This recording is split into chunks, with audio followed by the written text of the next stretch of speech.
khusus terhadap AKBP DPK telah ditetapkan sebagai tersangka. Adapun ancaman pidana penjara seumur hidup atau pidana penjara paling lama 20 tahun dan atau pidana denda paling banyak kategori 6 senilai maksimal 2 miliar rupiah. Bahwa dia yang mempunyai barang di titik karena sudah memberikan 1 miliar untuk Pak Kapolres. Ya, ini merupakan tamparan besar ya. Polri kan sudah dituntut suruh reformasi. Kemarin itu kita sudah tumpah rapah ikrar malam-malam untuk bisa polisi yang baik dipimpin oleh Kapolri ya. Tapi yang di lapangan itu masih nggak kapok-kapok gitu ya. Sebenarnya harus juga dikejar, bandar narkoba itu harus dikejar. Selain juga proses pidana maupun sidang komite kode etik profesi Polri itu juga harus digelar gitu.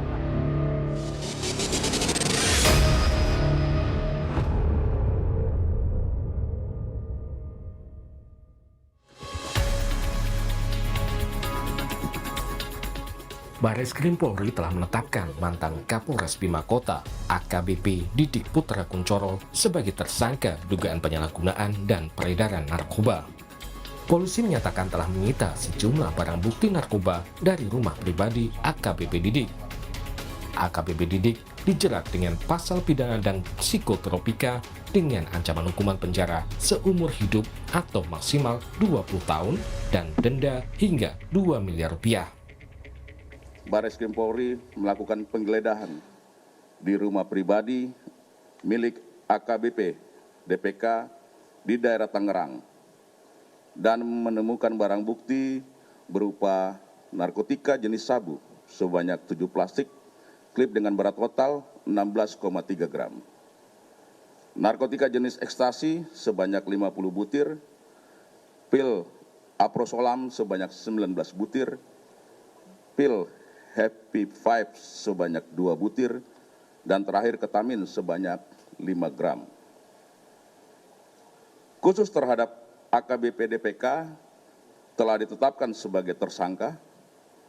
Adapun ancaman pidana penjara seumur hidup atau pidana penjara paling lama 20 tahun dan atau pidana denda paling banyak kategori 6 senilai maksimal 2 miliar rupiah.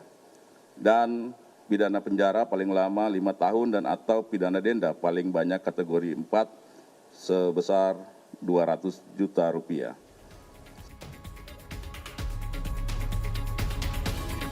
Polisi juga mengungkap AKBP Didik diduga telah menggunakan narkoba sejak Agustus tahun 2025 lalu. Narkoba didapat dari tersangka lainnya, AKP Malaungi yang merupakan mantan Kasat Narkoba Polres Bima Kota. Polisi masih mengejar bandar yang memasok narkoba kepada 2 mantan petinggi Polres Bima Kota tersebut. Baik, itu masuk juga dalam proses pendalaman. Dari hasil pemeriksaan sejauh ini diduga itu sejak bulan Agustus tahun lalu. Ya. Berdasarkan hasil pemeriksaan sejauh ini, barang bukti yang ada di AKBP DPK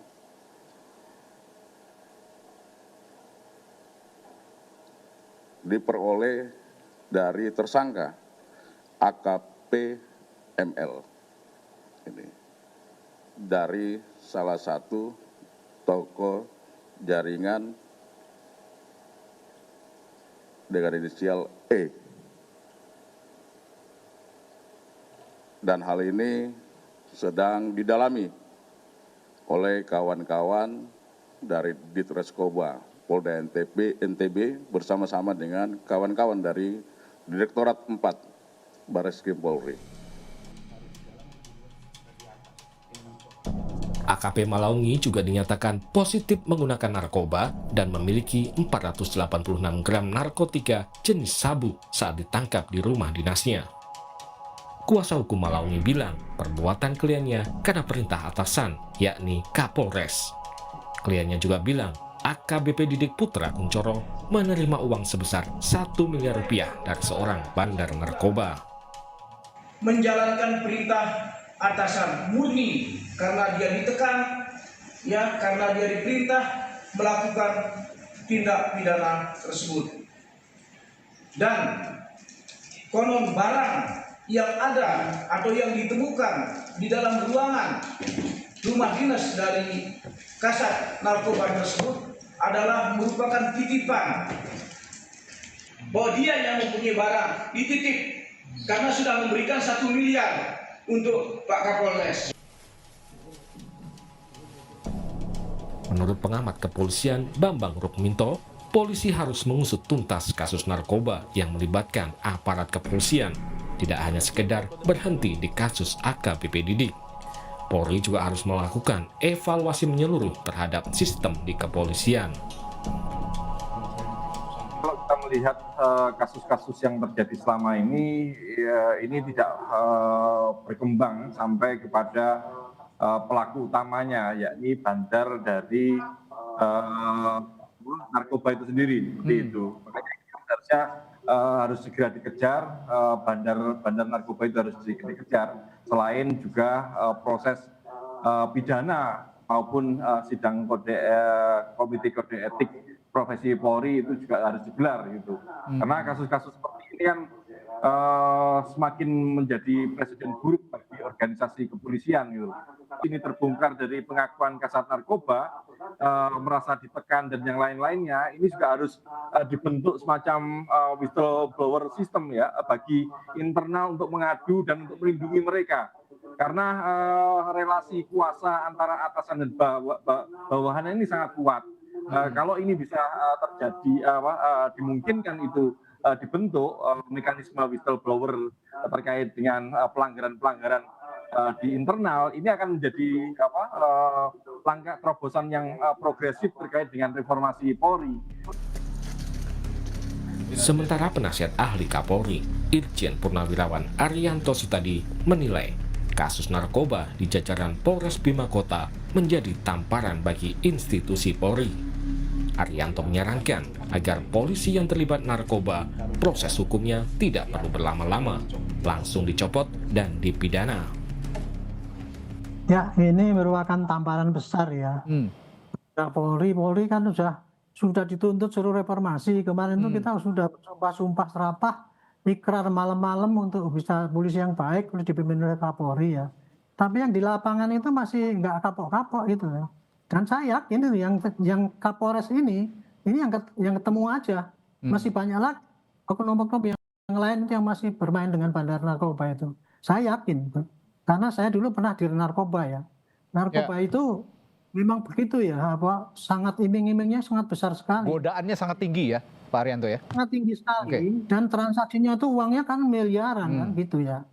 Itu makanya itu sekarang job di narkoba itu jadi rebutan itu oleh polisi itu. Nah, makanya itu saya nyarankan ya ini mestinya ya, ini sudah jelas, sudah kita wanti-wanti saja, mereka mesti tidak kapok kan gitu kan. Nah, makanya saran saya nomor 1, orang-orang yang terlibat kayak gitu tuh nggak usah proses lama-lama, langsung pecat dari itu juga, diumumkan di depan publik, dilepas bajunya, dan kemudian pidananya dikejar, kemudian disita semua, dan kemudian jaringannya juga diungkap itu yang nyogok itu. Itu mudah itu Pak, ya, kalau nangkep jaringan yang nyogok itu. Anggota Komisi 3 DPR dari fraksi PDI Perjuangan yang sekaligus Purnawirawan Polri, Safarudin, meminta Polri lebih berhati-hati menempatkan personilnya serta menguatkan pengawasan internal. Orang-orang personil di Mabes Polri jangan sembarangan menempatkan orang. Pengawasan internal juga harus diperkuat. Tapi ini kan pengawasan ini belum berjalan sebagaimana mestinya gitu ya. Mantan Kapolres Bima Kota, AKBP Didik Putra Kuncoro, saat ini menjalani proses penempatan khusus atau patsus oleh Divisi Propam Polri. Sidang etik terhadap AKBP Didik akan digelar pada hari Kamis 19 Februari mendatang. Tim Liputan, Kompas TV.